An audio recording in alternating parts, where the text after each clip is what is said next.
Rave Radio. With rants and raves, you'll be okay. And today is your lucky day. It is rants and raves with Gary.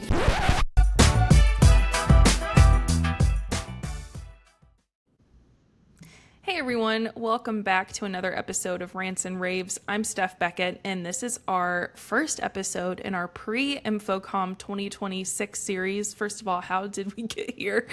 This year has gone by so fast. And joining me, I'm very glad that you are my first guest. It is Kurt DeYoung from Nanolumens. First of all, where is this year gone? What's going on? I don't know. I mean, so much has happened already. Yes. I mean, golly, a lot of shows, a lot of travel already, and a lot of stuff that is in the news that we won't get to today because we're going to talk about something else, right? We're gonna keep it positive on this Right. episode. Exactly. So first of all, Nanolumens at InfoComm is celebrating its 20th anniversary, 20th birthday. So happy birthday, Nanolumens. Yeah. 20? Y'all are still young? We're still young. We're still in college, I guess. Yeah. We're about to kind of venture out, on our own and move into our own place. And I think the 20th is awesome because we actually just, we're from Atlanta and we just moved into a new headquarters as kind of just coincidentally, but Yeah. got us into a new space where we can, start the next 20-year journey is essentially was the whole goal there. That's really exciting, and that's cool that those two things coincided because the new headquarters also has a demo area, right? Like this is a place where you can not only have a headquarters, but can also see the products firsthand because that's so important when it comes to LED is actually like getting to see what it does. Oh yeah, and we kind of doubled the space that we had in the old facility from a demo perspective. So we've got about a 2,500 square foot demo facility here that is really a partner-driven demo facility too, right? Like I think that's something that the company is really engaged in is how do we embrace the market and how do we show integrators and consultants and end users like how do these solutions come together? So we've got a series of partnerships in the media server business. It's all being run on the Isaac platform to do content management and scheduling. We've got different controlware software platforms that are being integrated as well and show like real live use cases. So we've got a simulation system that's in the center, a big LED dome that's in the center for some emerging applications, control room setups, exterior product, all in one product. So pretty much everything that we make, is present here, but it's really present here in a very specific use case so that we can show people how to apply the technology that we make in conjunction with other companies that are, well thought of, in the industry so that we can really kind of demonstrate kind of the application as opposed to just here's a giant video wall. Like that's Yeah. interesting, but not always interesting in how you apply the use of the technology. Did opening this new headquarters and kind of focusing on how you were going to design and focus on that, did that also kind of speak to how you are going to focus on things in your InfoComm booth? A little bit, yeah. I think we really kind of have looked at it and in the past we've taken a non-traditional approach, right? I think we've really kind of leaned into like the creative aspects of how LED is applied in the industry and showing some like emerging technologies in the past through the partnerships that we have with companies like AUO and others, right? But we've really kind of leaned into more of that creative heritage of, Nanolumens, even though like I would say, a good portion of our business is just big flat rectangles, right, as they're known in our industry. But we've really kind of leaned into that to make sure that people understood that, that's our heritage, that's where we shine. But in this particular booth, I think we're kind of changing the conversation. We're not moving away from that side of our heritage and what we do as an organization, but we're really leaning into how do you take this and apply it in a particular functional use case for the audiovisual market and the integrators and consultants that attend InfoComm so that they have a very clear understanding of how we add value in comparison with other companies that have an LED offer. There's lots and lots of them, so it really turns into what happens on day two, how do they help me on a pre-contract basis, can I get help on designs, and do they help me on the services side,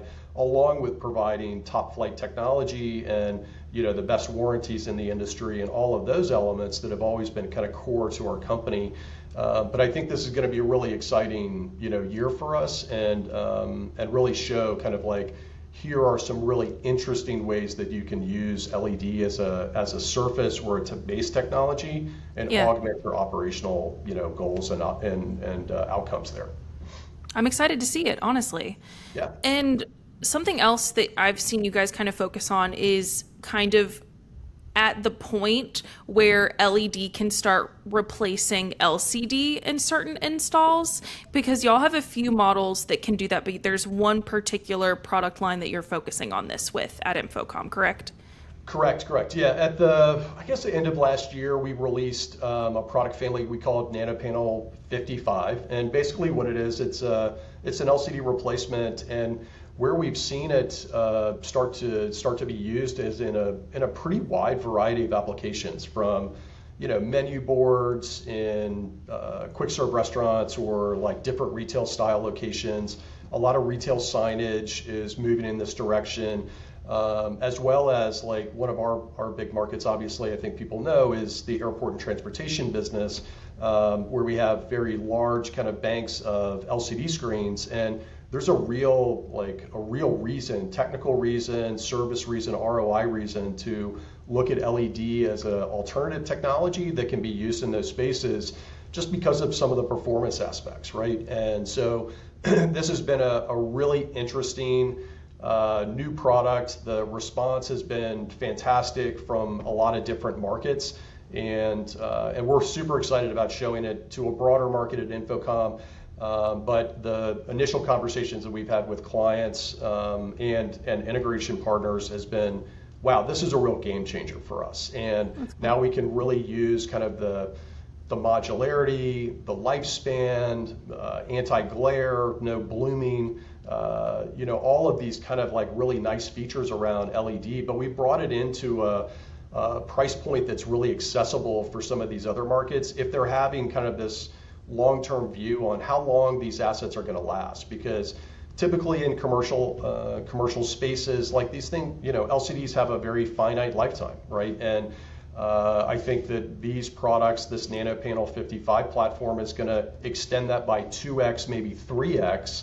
So the entry point may be a little bit higher, but the long-term ROI that buyers really, and the more sophisticated buyers are going to look at this, is like, what is my total cost of ownership over the lifespan of this installation? And these installations are typically designed or intended to last 6 to 10 years, right? These are major capital projects, and if we can provide them with a better solution for these types of applications and use cases, then I think the NanoPanel is a terrific platform for that. And I think the response already has been very good, and the customer feedback has been very good. We've got a bunch in the field already, and by InfoComm, I think we'll have some really nice use cases that we can talk to clients about. Awesome. And another thing I wanted to ask you about is there were some updates to Aurora at the end of February, I want to say, is when I posted that story. Yep. So there are some updates with Active Directory, with iGuard. Tell me a little bit about those and how you are going to showcase these at InfoComm. Yeah, Aurora was kind of an interesting play for us last year. We announced it at InfoComm last year, and it was really kind of leaning into the idea that processors are generally kind of made for the market, right? Like there's a couple of processing companies, I think everybody knows who they are, and they're making processors for every LED screen that's out there in the industry, right? And at times it can be a little bit difficult for manufacturers to optimize how that processor replicates colors, influences uniformity of the LED walls, and Aurora was a perfect fit for us. So it's really tuned to our individual video walls, and we control the code in the back so that nothing changes if we don't want it to change, right? It also gives us an opportunity to really start to begin innovating with particular features. So the one that you mentioned earlier, iGuard, I think that what that is basically intended to do is reduce eye strain when people are staring at these video walls in specific use cases like control rooms, boardrooms, like those higher end spaces where people are really staring at these screens, and at times it really starts to create some level of fatigue. So iGuard allows us to kind of minimize that fatigue. Integrating the Aurora processor with an Active Directory system really gives the IT organizations and enterprise accounts the ability of controlling access, who can get into this device, who can change the display parameters, etc., which is also really important as we move into more enterprise accounts that are standardizing on Nanolumens as their LED brand. And all of that with a full TAA, kind of supply chain strategy as well, with a lot of very, stringent security requirements. So there are just so many great benefits associated with this processor and the ability to kind of deliver enhanced value. And we've got a ton of enhanced value that's coming at the end of the year as well, that's in our second half roadmap that we're really excited to display it. And I think it's really kind of produces one of the best looking video walls that I've seen. And we got tons of comments at ISE because we had a home theater screen in one of our partner booths at ISE, and the image quality was fabulous. And if we take that kind of like use case and apply it into a corporate experience center, a lobby environment that's kind of a high-end lobby environment, or the really tactical kind of security aspects of control rooms, whether they be for utilities or financial companies or security operations centers, those are all things that are really critical to buyers that I think we're really delivering great value there at a very reasonable price point when we look at kind of the total cost of the solution itself. Well, awesome. I cannot wait to see everything that you guys bring to the show. My last question for you is, where can people find out more? Where can people find out a little bit more about your products before they walk the show floor at InfoComm in a couple months? Well, I think we're super active on LinkedIn, and you can always follow us there. And we'll be posting a bunch of new things that we're going to be doing at InfoComm with conjunction with some of our ecosystem partners. We've got some really exciting things kind of happening, but follow us on LinkedIn, check out nanolumens.com. You can follow me personally, and I'm always sharing the latest news that we put out into the market as well. So love to hear from you and love to connect. Awesome. Thank you so much, Kurt. I appreciate you being my first guest in our pre-InfoComm series. Hey, excited to be the first, and look forward to seeing everybody at InfoComm. Thank you. Awesome. Well, thanks for watching and listening, everybody. I'm Steph Beckett, and this has been another episode of Rants and Raves. We'll see you next time. Rave Radio with Rants and Raves.